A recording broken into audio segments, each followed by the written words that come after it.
Perfeito. Vamos dar início então. Bom dia. A gente trocou de sala, né? Vocês perceberam? Vamos dar início a esse curso que é História e Arqueologia da Bíblia. Como a gente falou semana passada, eu, Lucas, estou dando a parte de História. E o Jorge Mussi vai dar a parte de Arqueologia. E a gente vai dividir 4 aulas para cada tema. Sendo que eu vou dar 2, essa é a minha segunda. Depois o Mussi mais 2 de Arqueologia. E assim a gente intercala. Tá joia? Para quem está sendo a primeira aula, eu vou dar uma leve e breve recapitulada. E depois a gente segue com o conteúdo, tá bom? Vamos orar? Senhor nosso Deus, damos graças pelo dia, pelo tempo de estudo, Pai, da nossa igreja. Que o Senhor nos abençoe, abençoe cada sala também. Nos dê sabedoria e entendimento, Pai. Em nome de Jesus. Amém. As perguntas que a gente quer responder, Fábio?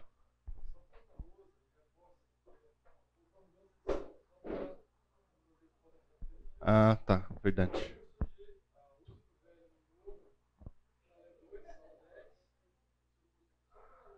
Tá. Quem estava no curso do Chalé 2, é isso? Não, quem estava aqui vai pro Chalé 2, né? É isso? 10. É Chalé 10.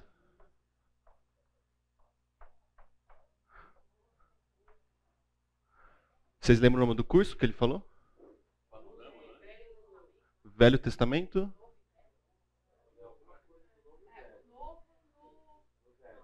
Tá. Vamos ver. Novo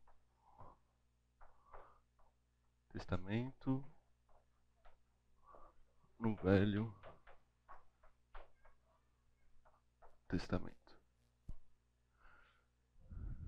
Será que assim dá para entender?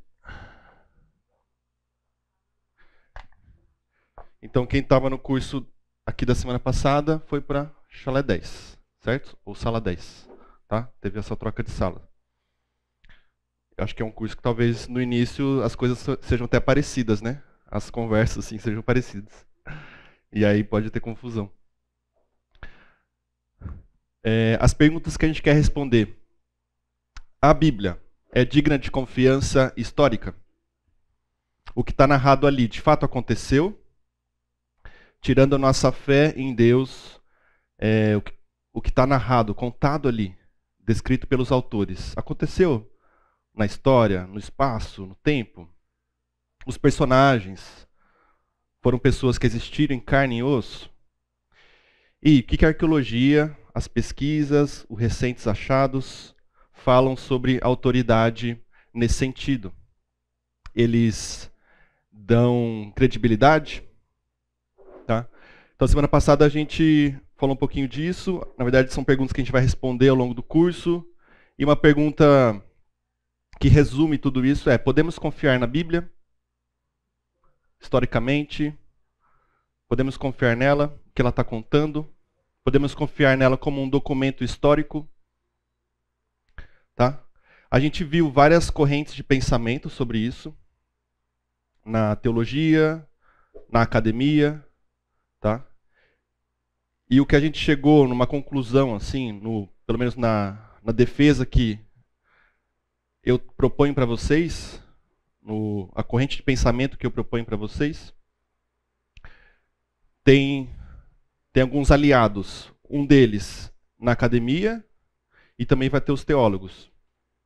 Esse aqui é o professor Marcelo, que a gente comentou semana passada. É um professor de História Antiga da USP.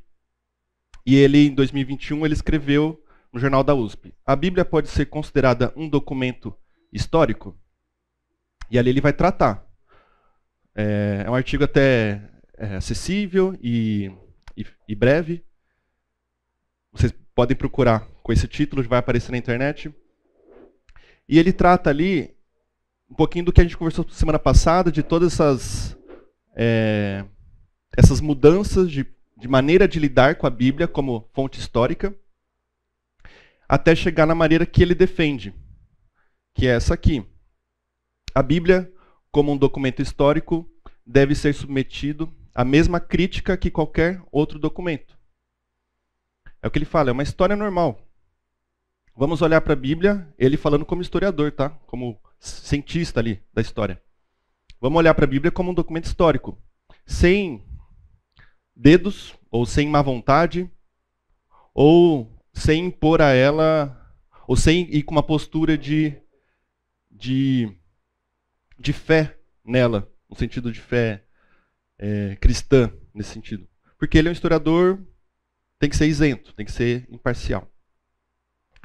Então ele fala, propõe-se escrever a história a partir de um documento histórico, que necessita ele próprio ser explicado historicamente.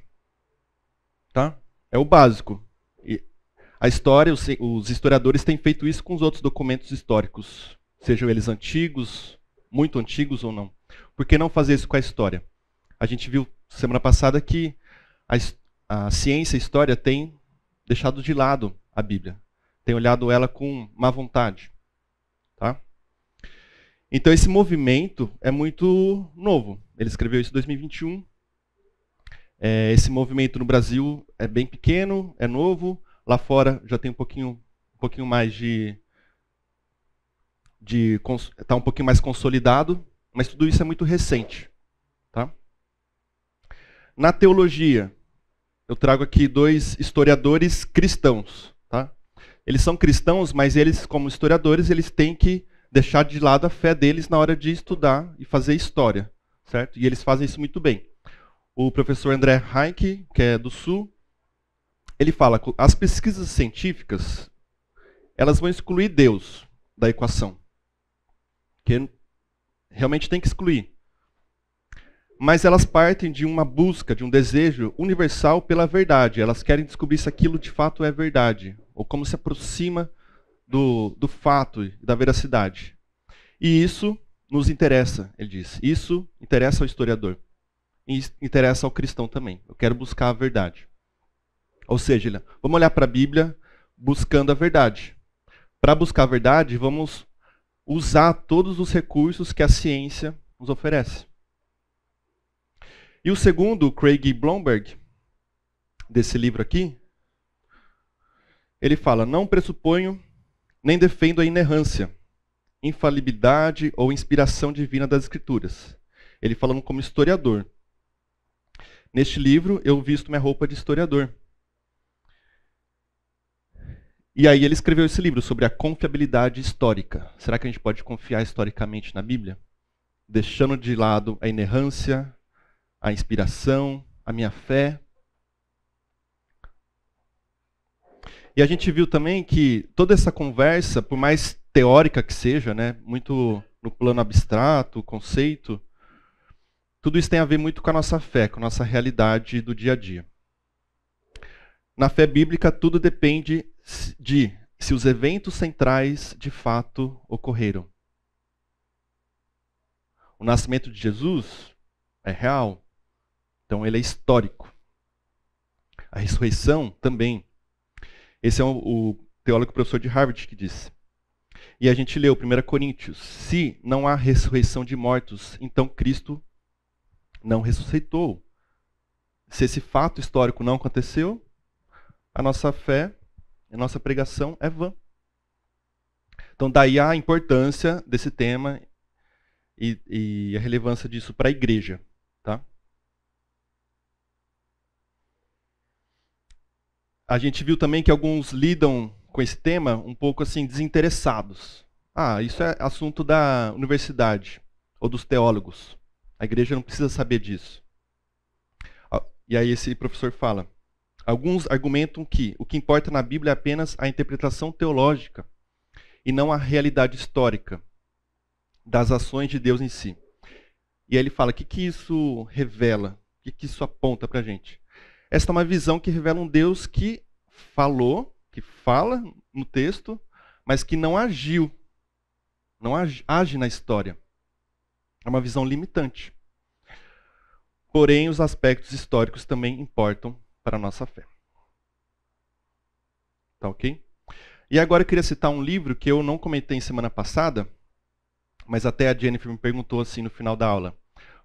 Lucas, qual livro você recomenda para a gente começar a estudar esse assunto? Uma introdução. E aí eu não comentei para vocês, mas tem um livro perfeito para isso. Ele é curto e ele é bem acessível. É esse aqui, Por que Confiar na Bíblia? Tá? Tinha na biblioteca, a Jennifer já pegou, mas talvez tenha na livraria, não tenho certeza.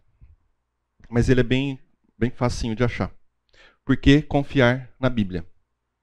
Ele toca em vários assuntos que vão ser tocados nesse curso. Talvez principalmente na minha parte de história. Eu posso voltar? Todo mundo tirou foto? E eu quero citar uma frasezinha aqui que a autora fala nesse livro. Vou esperar. Não há dúvida de que a mensagem cristã está baseada e firmada na autenticidade ou na falsidade da Bíblia. Então, a autenticidade da Bíblia, como livro ou conjunto de livros, e na autenticidade do conteúdo dela, importa para a nossa fé. Tá ok? Então, esse foi um resumo, e eu acrescentei algumas coisinhas da semana passada. Tudo bem? Agora eu queria ter um tempinho para a gente definir termos. Quando a gente fala fonte histórica, o que a gente está falando? Aqui a gente vai entrar no assunto mais teórico, né, como se fosse uma aula de história, mas vou tentar passar rápido para a gente ir logo para a Bíblia. Fontes históricas são todos os produtos do homem em um certo período de tempo. Um jornal dos anos 50 é uma fonte histórica? Sim. A carta que o avô de vocês escreveu para a avó de vocês é uma fonte histórica? Sim. Pode ser uma fonte histórica. Um pedacinho de uma xícara quebrada de 2 séculos atrás na Turquia é uma fonte histórica? Sim.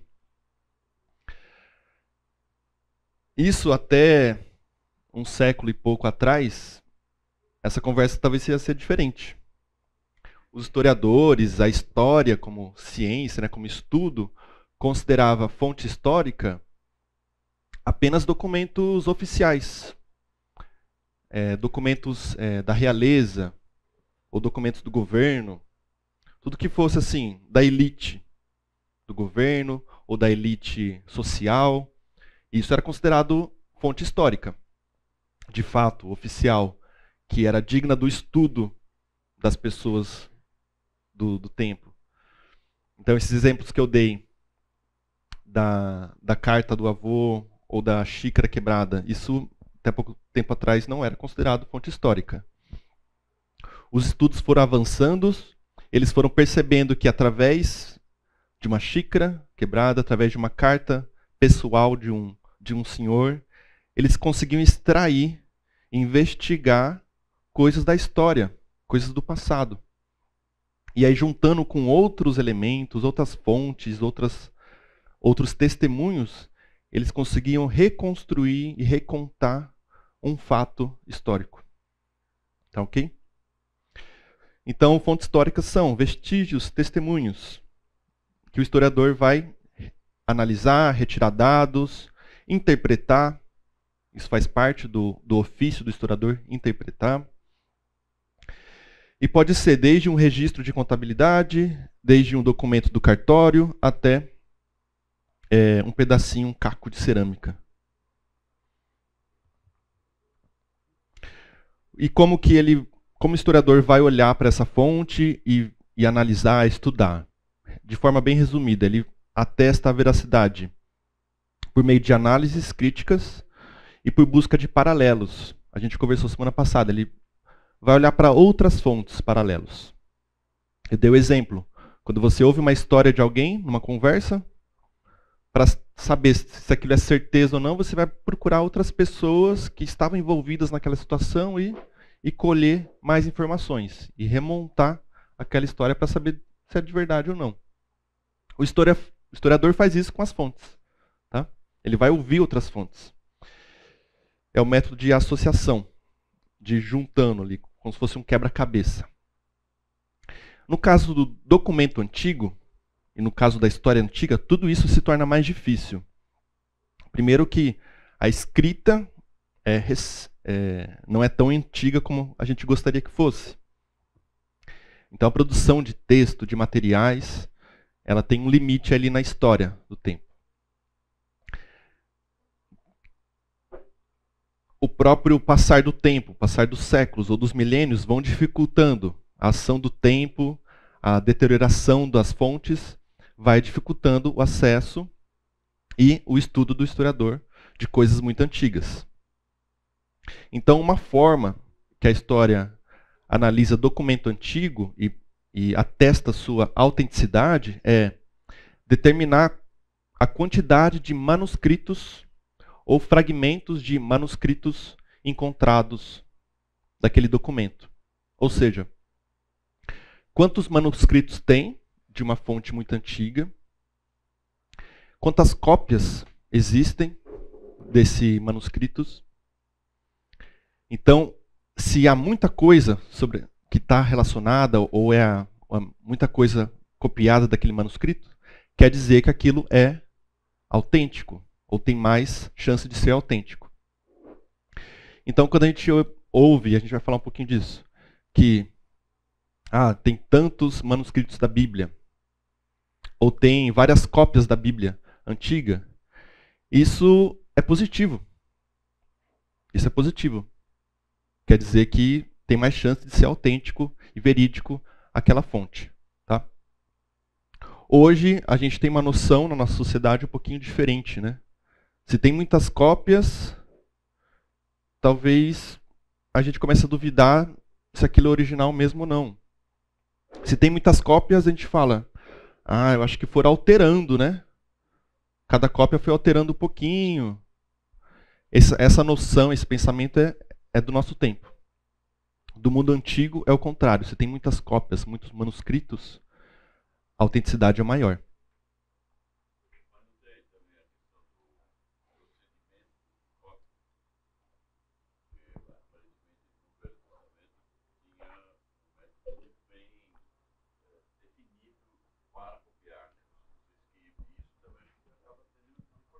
Sim. Ouviram o João? Ele falou que o procedimento de cópia dos manuscritos da Bíblia tinha um processo, né, a ser cumprido. Exato. Não era uma cópia sem nenhum critério. Né? Ou uma cópia com possibilidade de erro. Exato. Era uma cópia justamente para evitar qualquer tipo de erro. Né? A gente vai falar um pouquinho mais disso.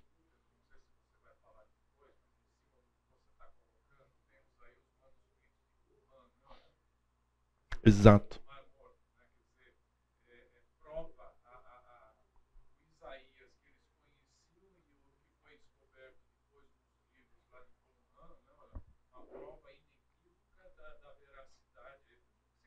Exato. Eu vou falar exatamente disso. Mas só pincelando bem rápido. Os manuscritos do Mar Morto, né, os pergaminhos do Mar Morto que foi citado. Até então, esse achado do Mar Morto é de 1927, se eu não me engano. E até então, a cópia mais antiga que a gente tinha do Antigo Testamento era de quase 1000 anos. Aí foi encontrado no Mar Morto, numa caverna lá, uma cópia de Isaías, 95% do livro de Isaías estava ali, quase na sua totalidade. E com 1000 anos mais 1000 anos mais antigo, tá? Então, e aí foram comparar a cópia que a gente tinha mais antiga até então com a nova cópia 1000 anos mais antiga, e elas eram idênticas. Tá? Mostrando, corroborando isso, que esse processo de cópia ele era muito seguro, muito confiável. Tá?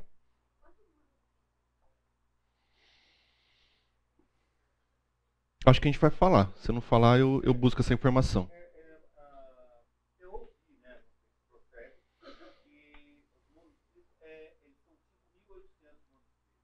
Então,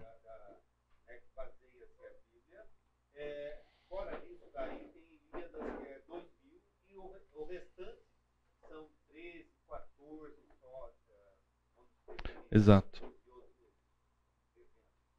Exato. Vai ter um slide que eu acho que vai ter esses números aí, tá?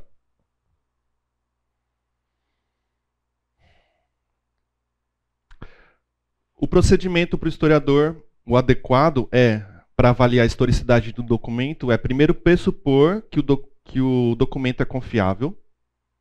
Então ele vai com fé naquele documento, isso aqui é confiável. Mas daí ele começa a criticar, começa a questionar e perguntar, para provar a sua confiabilidade.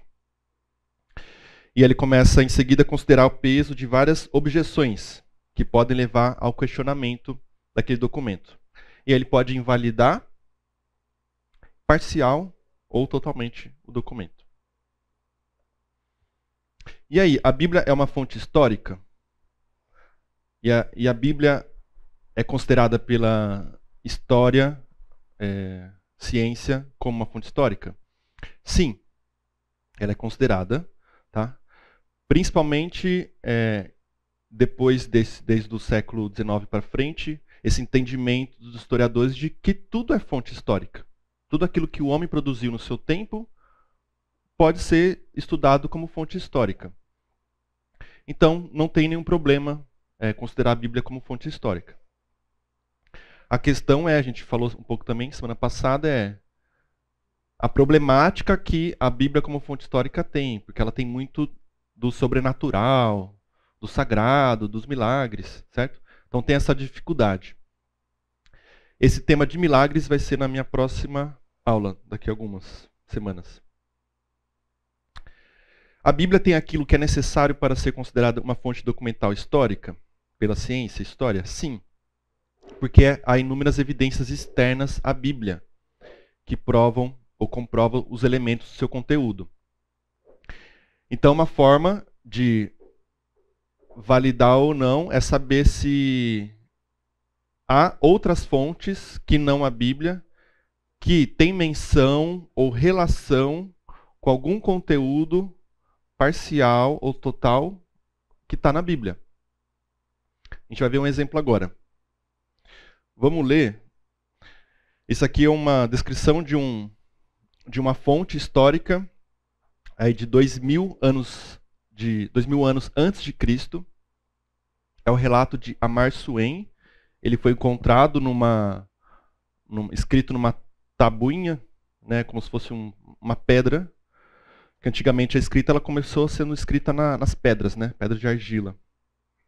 E esse é um relato que foi encontrado escrito ali.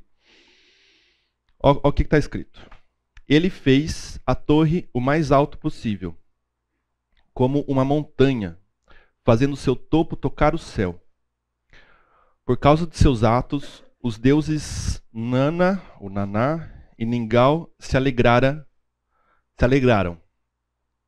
Eles então deram a ele o destino da vida, um longo reinado e um firme fundamento. Vocês lembraram de alguma coisa, de algum conteúdo da Bíblia? Torre de Babel?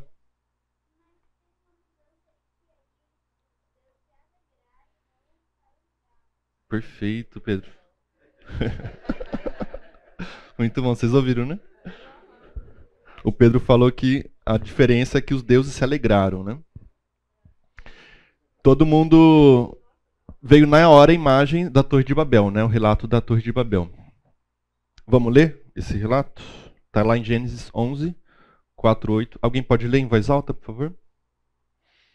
Disseram, venham, vamos construir uma cidade e uma torre, cujo topo chega até os céus, e tornemos célebre o nosso nome, para que não sejamos espalhados por toda a terra. Assim, o Senhor dispersou dali pela superfície da terra, e pararam de edificar a cidade.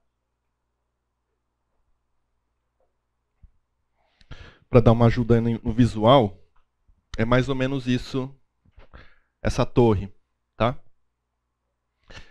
Alguém sabe o nome, talvez técnico ou arquitetônico disso? Zigurate. Zigurate. Lembra uma pirâmide, né? Tem uma relação, mas é um pouco diferente. O zigurate é um projeto arquitetônico, né? Como se fosse o templo, o prédio da antiga Mesopotâmia, tá? São encontrados vários vestígios de zigurate por toda a região ali do Antigo Oriente. Todas as regiões mencionadas na Bíblia, tá? E a gente percebe um interessantíssimo paralelo. O historiador, quando vai olhar isso, eu tenho a fonte histórica Bíblia, falando da construção de uma torre, a Torre de Babel. E ele encontra esse relato de 2000 anos de Cristo, mais ou menos, aí vai ter algumas discussões, mas mais ou menos na mesma época, muito parecido. Ele olha isso, então isso é uma fonte ou é mais um carimbo aí de autenticidade para as informações, para as duas fontes, tá? Isso está trazendo crédito, está trazendo credibilidade para a Bíblia, ok? Está mostrando que tem outras fontes paralelas na mesma região, no mesmo tempo, que tem conteúdos relacionados ou parecidos, tá bom? Pergunta?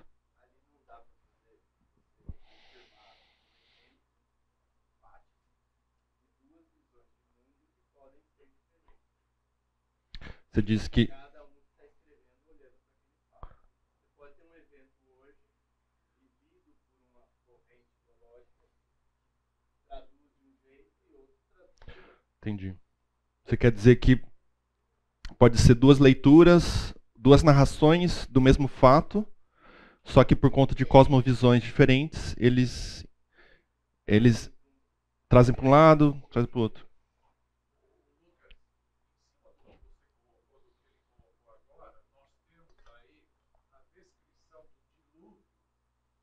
Várias civilizações. É o mesmo evento, é o dilúvio da Bíblia. Em outras civilizações, eu não lembro agora, aí, mas tem acho que umas 4 ou 5 antiguidades que falam do dilúvio. Sim. Então é uma prova inequívoca, né, que aconteceu o dilúvio. Sim. Exato. E tem umas escavações, né, que conferem com a região, que há uma solidificação de uma lama, uma espessura tamanha que justifica realmente uma enchente, né, uma inundação totalmente desproporcional à questão toda. Também há indícios aí, concretos, de uma possível inundação em escala. Perfeito. Exatamente. É outro exemplo. Eu não trouxe ele por questão só de tempo. O André Hayek, ele menciona nesse livro aqui que eu falei para vocês semana passada, Os Outros da Bíblia. O primeiro capítulo é sobre os mesopotâmicos e ele trata sobre o assunto do dilúvio.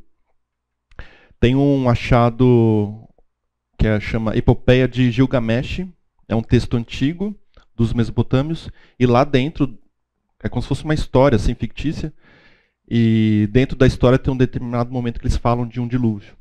Tá?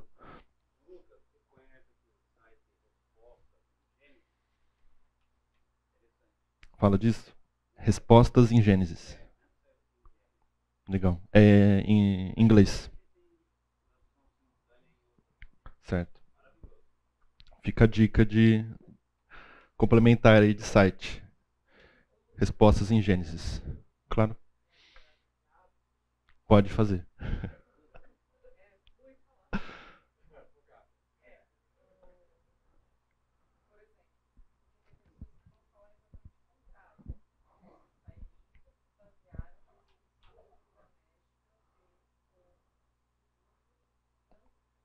Uhum.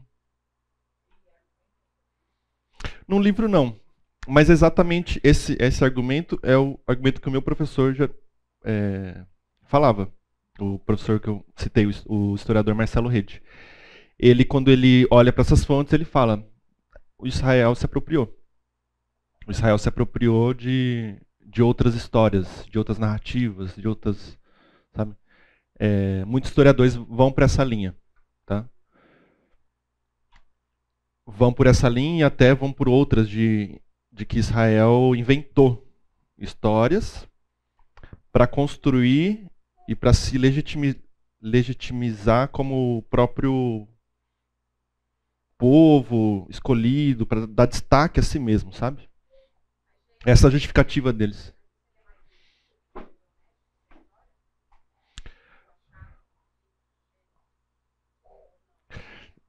Não tem muito como provar com precisão.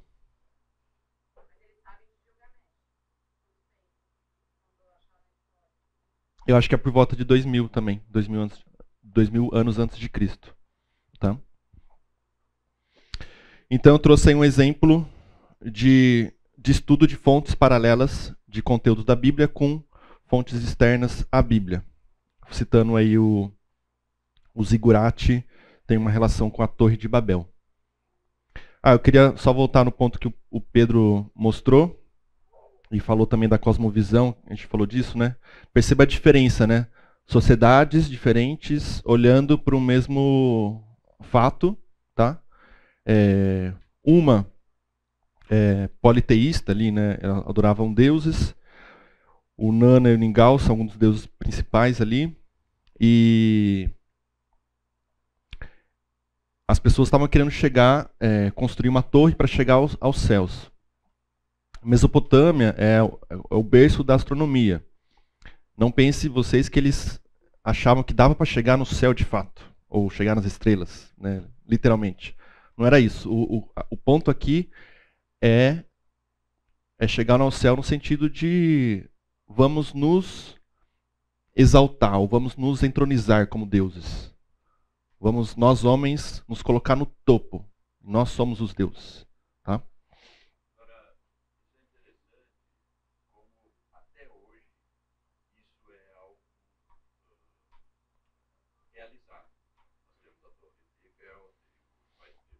É verdade.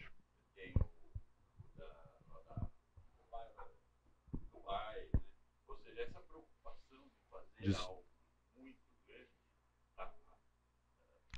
até hoje, né? enraizado, semelhante ao que Eclesiastes fala que Deus colocou o senso de eternidade no coração do homem. Perfeito. É como se é algo inexplicável, porque sempre tem a civilização que vai querer fazer um negócio mais alto. Mais alto, querendo se elevar, né? Chegar mais... Pedro?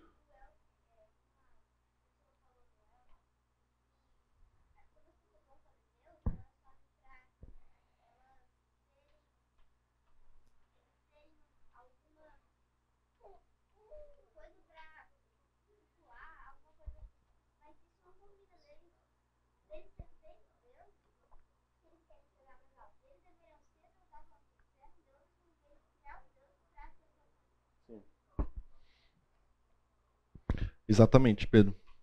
E a diferença dos deuses aqui, no relato de Amar Suem, é que eles se alegraram, né? Se alegraram e deram aos homens o destino da vida, um longo reinado. Enquanto o nosso Deus, verdadeiro, quando olhou aquilo, espalhou, né? Dispersou as pessoas. Mas por que a Bíblia é uma fonte histórica confiável? Vamos aprofundar um pouquinho mais, tá? Vamos olhar para os manuscritos da Bíblia.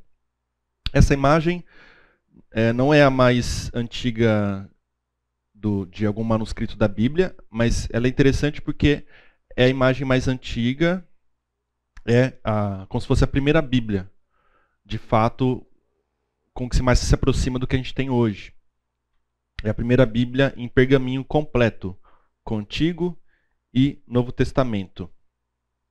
Século 4, 5 da nossa pós-Cristo, né? É o Codex Sinaiticus. Tá? Eles estão encadernados em formato de códice. Códice é o precursor do livro. A Bíblia antes era em rolos, né? Então essa aqui é a primeira Bíblia em formato de livro, que é o que a gente tem hoje. Então a gente tem ainda, tratando a Bíblia como fonte histórica, uma dificuldade, porque a Bíblia não é apenas um livro só. É uma coleção de livros, 66 livros. 39 no Antigo, 27 livros no Novo Testamento. A Bíblia foi escrita durante um período de 1.600 anos. Não foi num ano, não foi em 10 anos. 1.600 anos escrevendo a Bíblia. Por mais de 40 autores diferentes. E cada autor viveu um contexto diferente, histórias diferentes, experiências diferentes, níveis de instrução diferentes. Teve reis, altos funcionários, teve pessoas pobres, pescadores, fazedores de tendas. E ainda de 3 continentes diferentes: Ásia, África e Europa. A complexidade que se tem ali é absurda. Isso para um historiador é um trabalho que não dá para fazer numa vida. Estudar toda essa complexidade dessa fonte histórica. Tem muita coisa. Muita coisa. Uma das formas, como eu falei, de atestar a autenticidade da Bíblia é ver quantos manuscritos e quantas cópias tinham dela, né, desse documento histórico. E aí eu vou começar a entrar no assunto que a gente conversou lá no começo. Esse slide traz um comparativo. Aqui na primeira a gente vai ter escritos ou documentos de diversos autores da antiguidade. Alguns vocês devem se lembrar. Aristóteles, o livro A Ilíada, de Homero, Heródoto, considerado um dos primeiros historiadores, Platão, filósofo. Então a gente tem vários escritos. Tá? Aqui a data de escrita provável de escrita do documento. E aqui no final eu trouxe um comparativo com o Novo Testamento. Tá?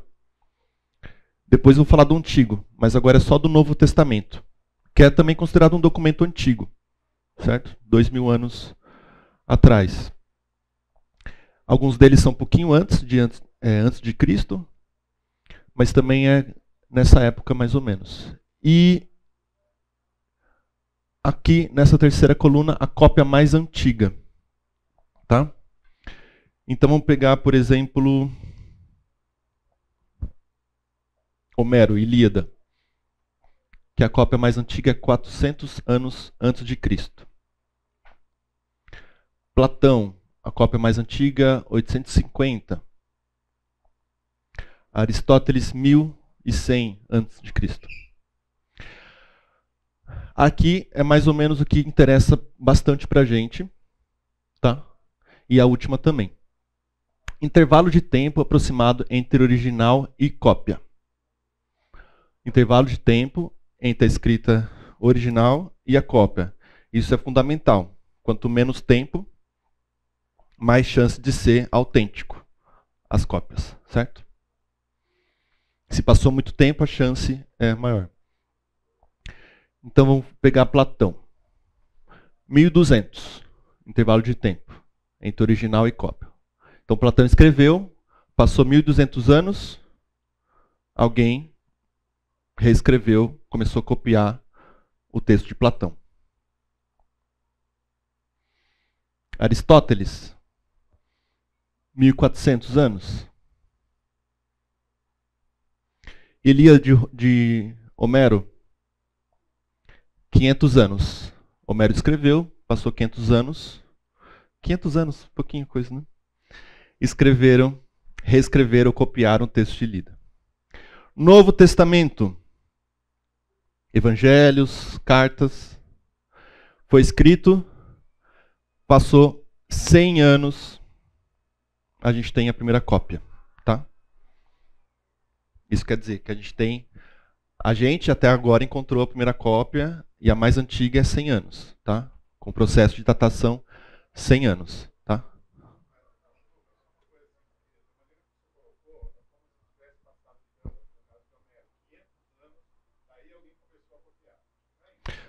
Tá, verdade. É verdade. Desculpa. Eu falei talvez melhor sobre o Novo Testamento, com os outros eu fui injusto. Exato, só reforçando o que o Roberto falou. A cópia que a gente tem mais antiga é datada de 500 anos. Não quer dizer exatamente que passou 500 anos e começaram a escrever sobre ele. Mas a gente, no nosso tempo hoje, encontrou uma cópia datada de 500 anos. Tá? E do Novo Testamento é 100. Vamos para o número de cópias e depois eu libero para o intervalo. O número de cópias, percebam rapidamente que Homero tem, antes da Bíblia, 643 cópias. E é a que mais tem em relação aos documentos antigos, seja Platão, seja Aristóteles. E olha o Novo Testamento, 5.600 cópias. E esse é o parâmetro de trazer mais autenticidade. Quanto mais cópias, melhor. Quanto menor o tempo entre original e cópia, melhor. Tá? E precisão das cópias. No Novo Testamento é 99,5%. Tá? Esses 5% são pequenas letras, são uma letra como E, né, uma partícula ali aditiva, coisinhas pequenas, tá? Que não mudam o sentido do texto. Os outros nem dá para muito precisar, tá? O estudo não consegue precisar as cópias. Tá ok? Depois a gente discorre um pouquinho mais sobre esse slide. Vamos para o intervalo? 10 minutinhos. Então eu falei desse comparativo aqui de número de cópias, datação da cópia mais antiga que a gente tem. E eu trouxe comparando com o Novo Testamento, tá? Eu não vou comparar com o Antigo, e eu nem tenho tanta estudo sobre o Antigo. Vai focar um pouquinho mais no Novo aqui, a partir de agora. Eu vou deixar a encrenca do Antigo Testamento com o Jorge Mussi, tá? Porque o que a gente tem de Antigo Testamento é mais na questão da arqueologia, tá? Então, para não ficar sobrepondo o assunto, tudo que é mais do Antigo Testamento vai estar com o Jorge, que fala mais de arqueologia. A minha parte fala mais de fonte escrita, de texto, né? E aí a gente tem mais coisas do Novo Testamento, que é mais recente. 2000 anos, mas ainda assim é recente comparado com as coisas do Antigo. Tá? Então, repassando a precisão, o número de cópias do Novo Testamento é absurdamente maior que o número de cópias de outros textos antigos que a gente tem, dos documentos que são mais confiáveis ou mais estudados pelos historiadores. E a precisão de cópias também é praticamente sem nenhuma dúvida ali, 99,5%. Tá? Uma das porções mais antigas da Bíblia já encontradas é o fragmento de um códice de papiro, contendo o texto de João 18, 31, 33 a 37. É esse fragmento aí, é esse trechinho. Esse documento, conhecido como papiro Highlands, datado de 130 depois de Cristo, ele foi importante porque ele foi encontrado no Egito e por causa disso estavam tendo algumas dúvidas se João tinha escrito de fato ali pouco tempo depois de Jesus. Eles estavam querendo colocar a escrita dele um pouquinho mais para frente. E aí essa descoberta mostrou que o quarto evangelho de fato foi escrito ali no primeiro século, abandonando uma alegação surgida no século XIX de que João não poderia ter escrito o seu evangelho naquela época. Então esse é um achado arqueológico de uma fonte escrita que corrobora também e dá credibilidade ao texto do Novo Testamento.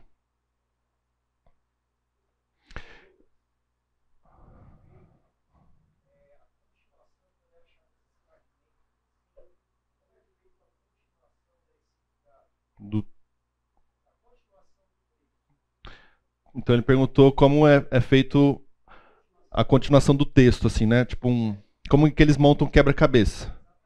Também não sei. Não sei, de fato não tenho informação sobre isso. Talvez o Jorge Mus. Arqueologia não pega. Tá. Então vou ficar devendo essa questão. Essa resposta.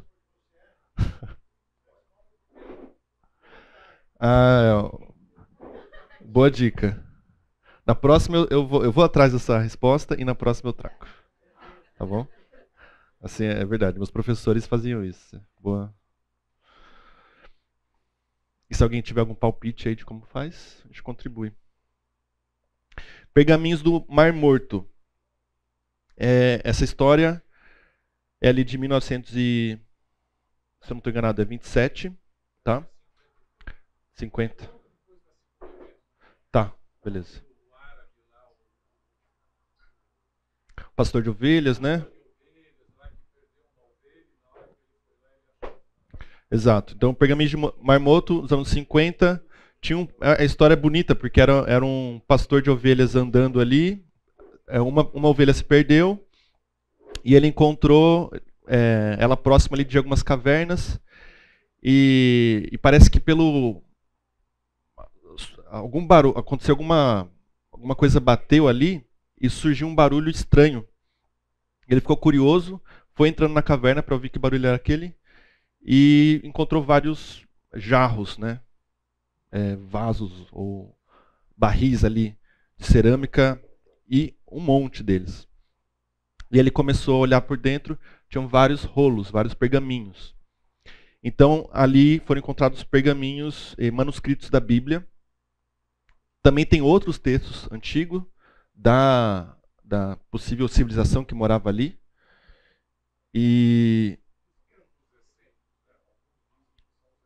Exato. E os papiros estão muito bem preservados, tá? Pela questão da aridez ali do local e tal. E estava sem...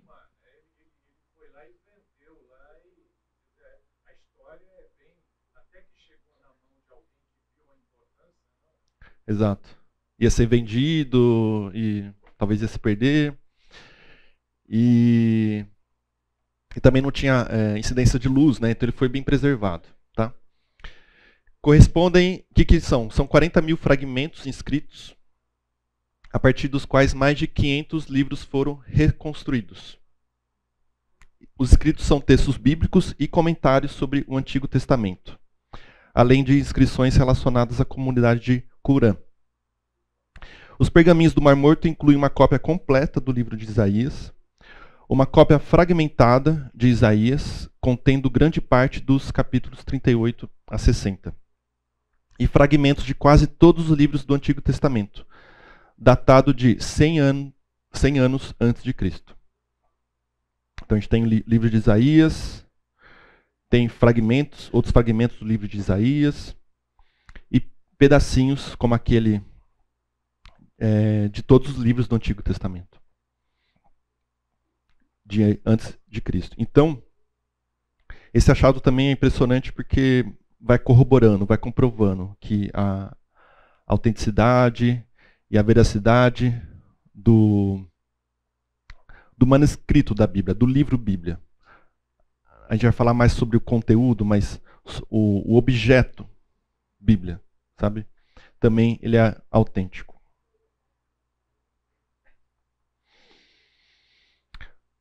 O texto seria confiável, mesmo depois de ter sido copiado várias vezes?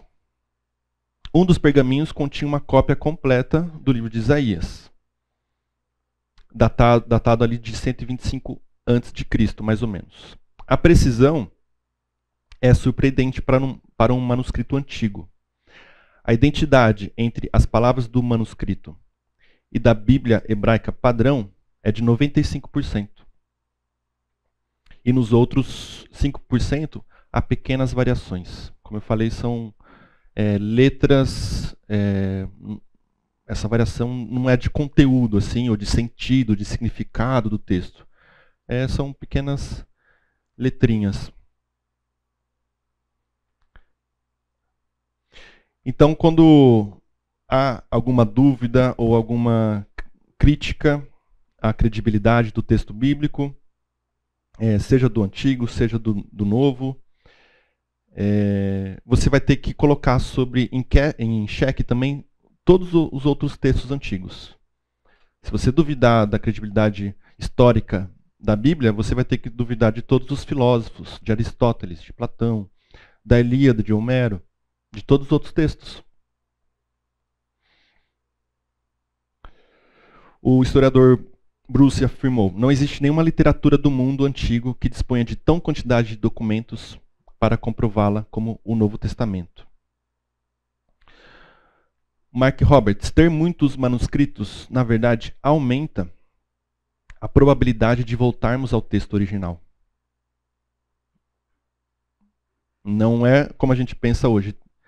Eu quero o documento original. A cópia tem que ser autenticada, né? Não vale só uma cópia, tem que ter autenticação da cópia. Isso é uma visão nossa. Ter muitos manuscritos, ter muitas cópias, aumenta a probabilidade. O Bart Ehrman fala: a maioria das mudanças encontradas nos primeiros manuscritos cristãos não tem nada a ver com teologia ou doutrina. Então a questão do conteúdo, o grosso do conteúdo não tem alteração. E aí o Justin Hockham fala: duvidar da confiabilidade dos evangelhos é duvidar da confiabilidade de quase todos os textos antigos já encontrados. Tá? E eu diria que também duvidar do Antigo Testamento também. Teria que duvidar de todos os outros textos antigos. Tá? Alguma questão, alguma dúvida? E o que a Bíblia fala de si mesma em relação ao seu valor histórico? Será que a Bíblia fala do seu próprio valor histórico? Será que existia essa preocupação? Será que tem textos que falam sobre isso? O valor histórico da Bíblia? Alguém lembra de um ou de alguns? Algum versículo que você fala assim: isso aqui evidencia valor histórico. Isso aqui mostra que o texto está preocupado com... Ajudar você. Os milagres de Jesus, na época, é visto como um fator histórico por alguns autores que você leu, não tem ainda essa informação. Os milagres de Jesus são vistos como... A pergunta é: os milagres de Jesus são vistos como fatos históricos, né? Sim, eu li bastante sobre isso nesse livro, e a minha próxima aula vai ser sobre esse assunto, sobre milagres. Mas, respondendo brevemente, vão ter... A maioria não vai achar outra explicação para os milagres, não vai aceitar, porque não tem uma explicação natural. Então a maioria dos historiadores não vai aceitar. Vão encontrar outras explicações que seriam... o autor escreveu aquilo, inventou aquilo, para trazer mais destaque, elevar a figura de Jesus. Para tentar mostrar para os outros que Jesus era alguém poderoso ali da região. Outros vão falar que são mitos ou lendas criadas pela comunidade para tentar também ter uma visão de poder diante dos outros, sabe? Pedro? A maioria dos textos, ela fala assim, ninguém tal, dois tal, ela vai colocando mais fácil. Se você conseguir traduzir aquilo, ela consegue mais fácil a linha do tempo da vida de Jesus e da Bíblia. Eles vão, se é uma mentira, eles conseguem deixar bem feita, bem juntos. O Pedro falou aqui sobre o valor histórico da Bíblia. Tem vários textos que vão falar assim: no dia tal, no mês tal, do reinado, do rei tal. E isso ajuda a montar, né, uma linha temporal, montar um quebra-cabeça ali histórico, certo? Daniel 1.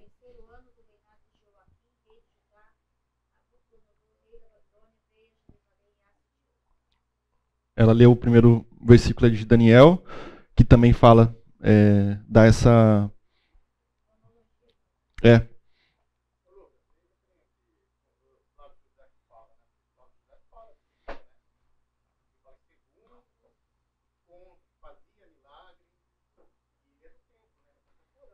Sim.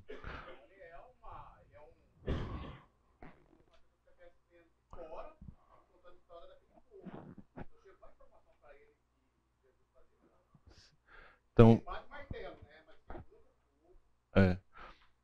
para quem não ouviu, falou do Flávio Joséfo, um historiador judeu, que ali, também na época ali, ele escreveu, citando, mencionando Jesus, e então é mais uma fonte externa que corrobora que é citado Jesus em outros lugares, né? E corrobora a Bíblia. A gente vai falar isso na minha última aula, só sobre Jesus, tá? Carol?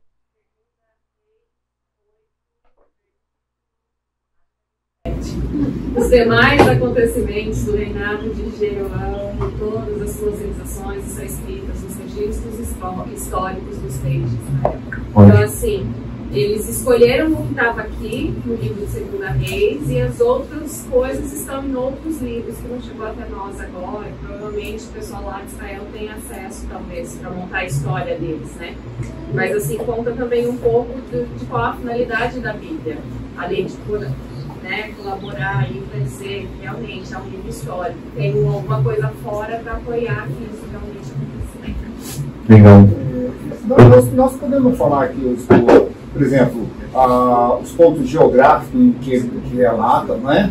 Só os pontos geográficos, e na época também o comércio que existia, que existem outros relatos só fora da Bíblia, né? Os relatos históricos da interação comercial que havia, dos pontos geográficos, a negociação que tinha com China, a Rota da Seda, toda essa daí vai entrar também. Então comprova, acho que historicamente. Essa movimentação, essa relação, né, comercial entre outros povos com povos da Bíblia. Isso? Fora da Bíblia, ou que comprova então da própria Bíblia. Tá. Você quer dizer que povos mencionados na Bíblia são encontrados em relatos comerciais com outros povos, e isso corrobora, exato. O André Hack fala sobre isso, no Outros da Bíblia. Ele vai mencionar como os povos da Bíblia têm relação com povos que nem são citados na Bíblia, e então realmente a Bíblia está falando de povos, de fatos, coisas que aconteciam, né? De fato. Mais alguém? Tem uma discussão sobre os hititas. A discussão sobre hititas. Parece que demoraram para achar alguma referência sobre os hititas, mas a Bíblia fala dos hititas. Acho que é uma controvérsia aí. Então, o João está falando de uma controvérsia que demoraram para achar os povos hititas, né? Menções sobre povos hititas. E a Bíblia falava dos hititas e não encontrava em nenhum lugar. Eu não encontrei nenhuma informação sobre isso. Eu tenho a impressão que o Carlos Oswaldo fala alguma coisa. Tá.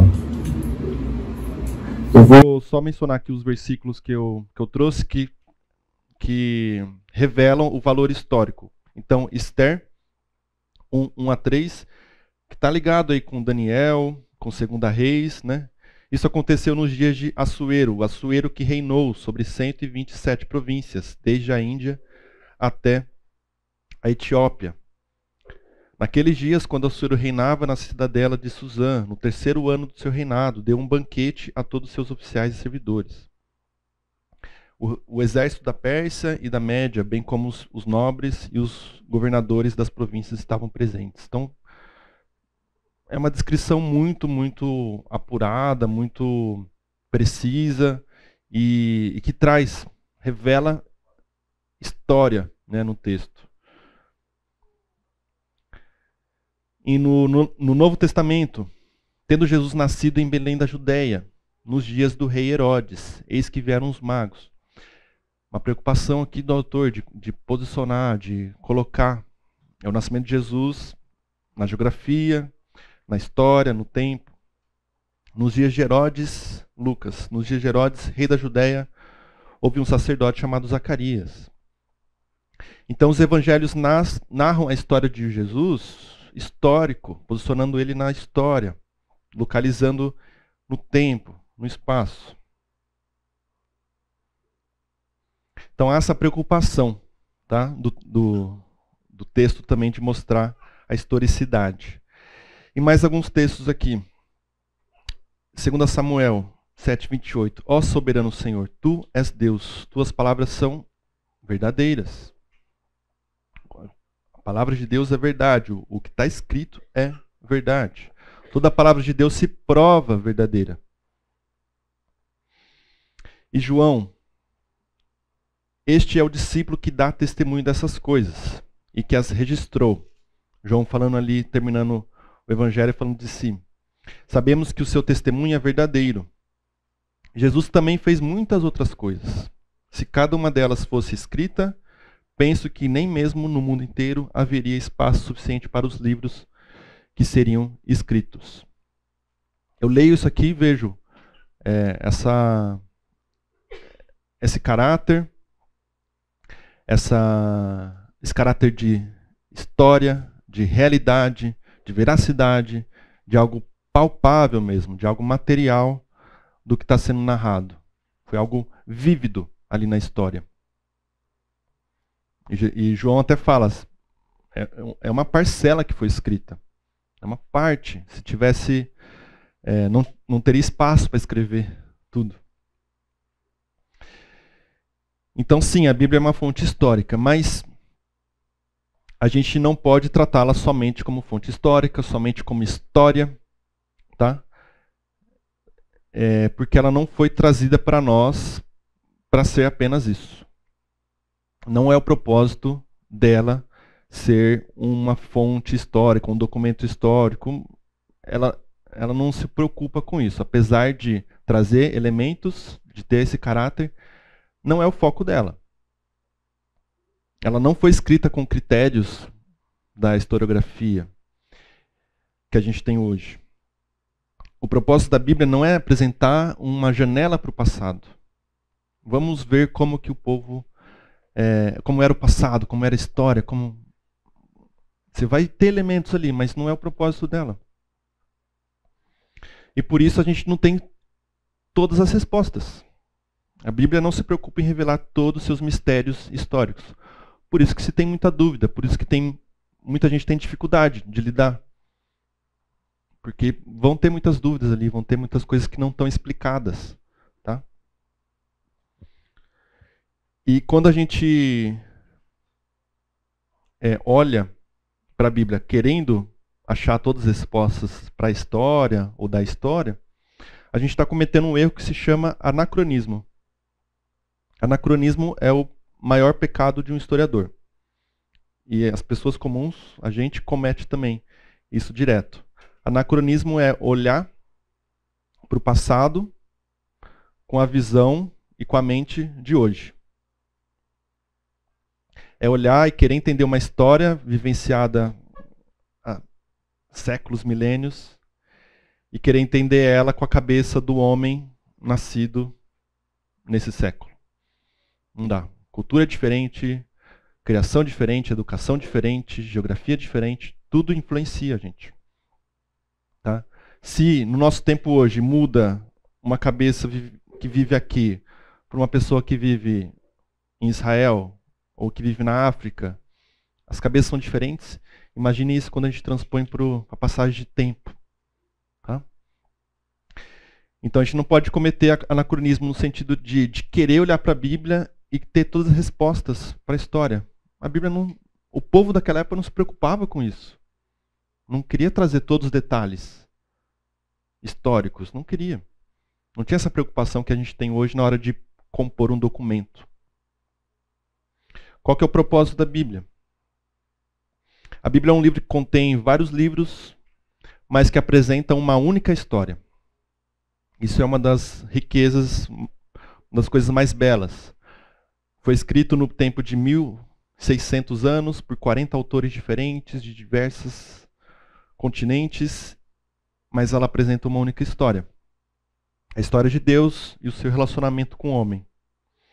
A Bíblia é a palavra de Deus escrita de forma acessível, para que todo povo, qualquer povo, possa obedecer a Deus, obedecer sua vontade. É o registro da revelação de Deus sobre si. Revelação suficiente para a salvação dos homens. O historiador, claro, ele não vai ter isso em conta, mas a gente, cristão, a gente vê o caráter histórico da Bíblia sim, mas também tem que ver que ela é a palavra de Deus, revelação de Deus para nossa salvação. Olha o que o próprio João fala. João 20, 30, 31. Na verdade, Jesus fez, diante dos seus discípulos, muitos outros sinais que não estão escritos neste livro. Estes, porém, estes sinais, o que foi escrito, foram registrados para que vocês creiam que Jesus é o Cristo, o Filho de Deus, e para que, crendo, tenham vida em seu nome. Então, o objetivo não é conseguir conhecer toda a história, todo o passado, resolver todas as nossas questões e dúvidas. A gente não pode ter essa ânsia e olhar para a Bíblia assim. Foram escritos para que a gente creia. O próprio Antigo Testamento falou disso também, gente. Deuteronômio 29, 29. As coisas encobertas pertencem ao Senhor, nosso Deus. Porém, as reveladas pertencem a nós e aos nossos filhos para sempre, para que cumpramos todas as palavras dessa lei. Então, o que foi revelado pertence a nós. Dá para a gente estudar. Dá para a história, dá para o historiador estudar. Sim. O que está encoberto pertence a Deus. E isso não deve atrapalhar a nossa fé. Não deve ser motivo de... Eu rejeito a Bíblia porque ela não responde tudo, ela tem muitas dúvidas, ela tem muitos mistérios. Como assim? Milagres? Não. As coisas encobertas pertencem ao Senhor e Ele já deu as reveladas para nós.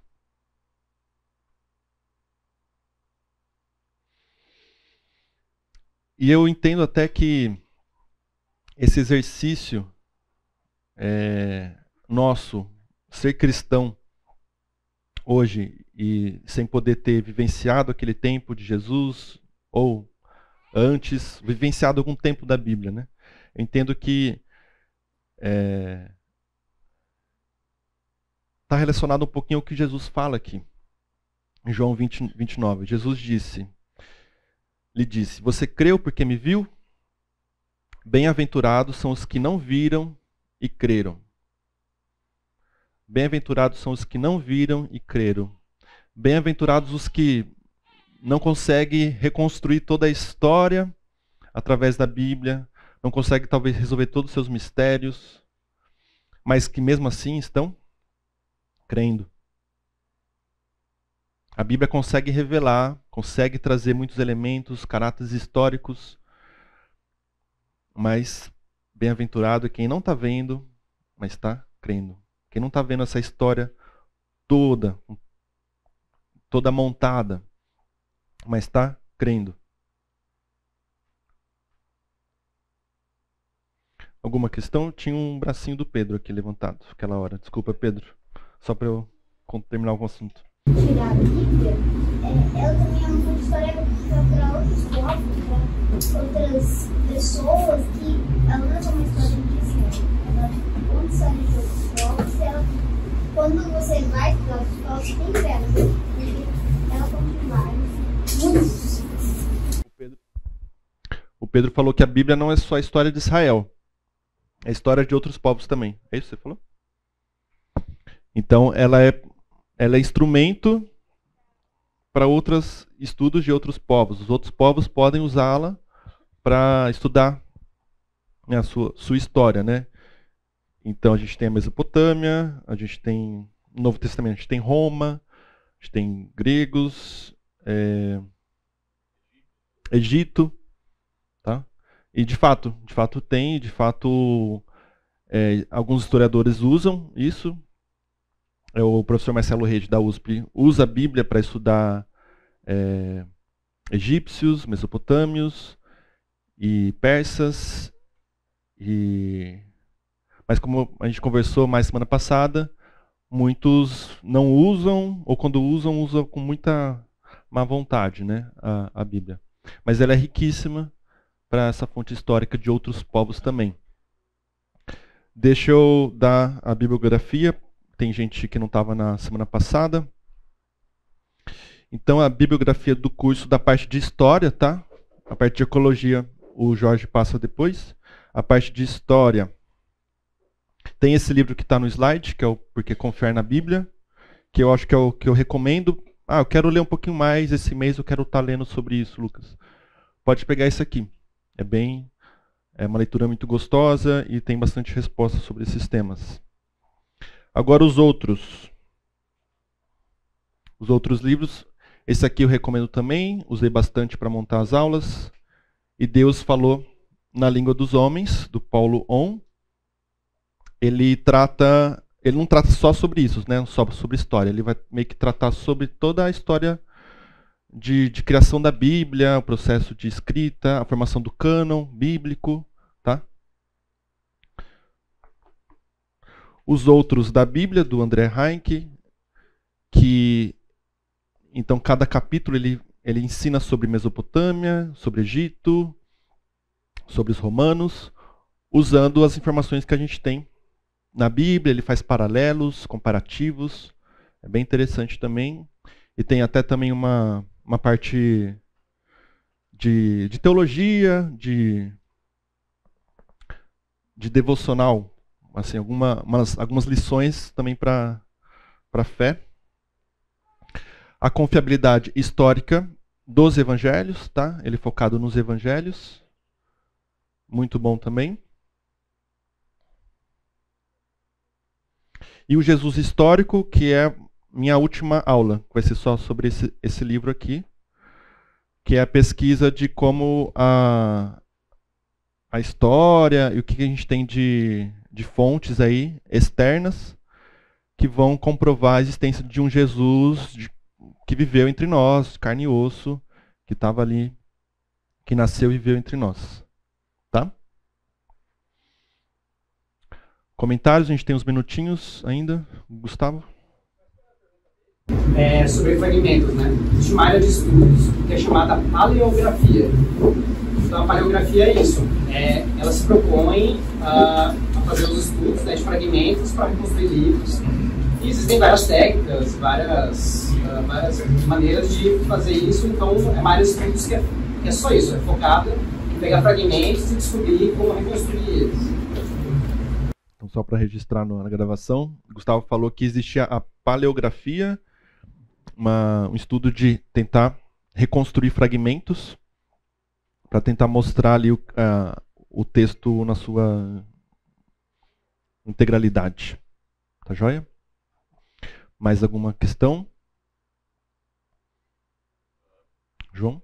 Tem algum aspecto histórico relevante com relação aos textos maiores que não estão nos melhores manuscritos? Por exemplo, João 8 de Marcos, finalzinho de Marcos, que estão um pouco desaparecem nas Bíblias em colchetes, né? E são porções um pouco maiores. Tem outros que são pequenininhos, né? Mas essas que são maiores, os historiadores acabam tendo uma questão maior com relação a isso.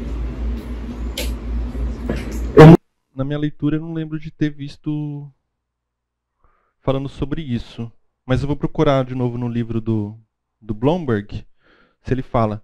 É João 8, você falou? É João 8, que é o caso lá da mulher adulta, Tá. E o finalzinho de Marcos, que é quase o capítulo 16 inteiro. O João perguntou que tem João 8 e final de Marcos, os manuscritos têm pouca...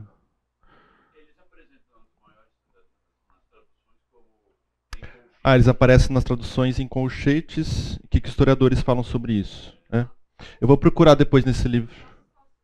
Marcelo Berti, ele tem se ocupado bastante com crítica textual e falado sobre isso. A diferença entre o texto majoritário e o minoritário. Até no Instagram mesmo ele tem postado vários textos e aí a explicação lá das traduções. Ela falou que o Marcelo Berti no Instagram, ele tem informações sobre isso, que é uma área que chama crítica textual, né? Que você vai estudando e comparando as traduções, os manuscritos, certo? Eu nem entrei nesse assunto porque é outro curso também, né? Mas quem quiser saber sobre isso, então o Instagram do Marcelo Berti, ele é especialista, né, em crítica textual. Mas eu vou ver se eu encontro alguma coisa no livro, aí eu trago na minha próxima aula, tá?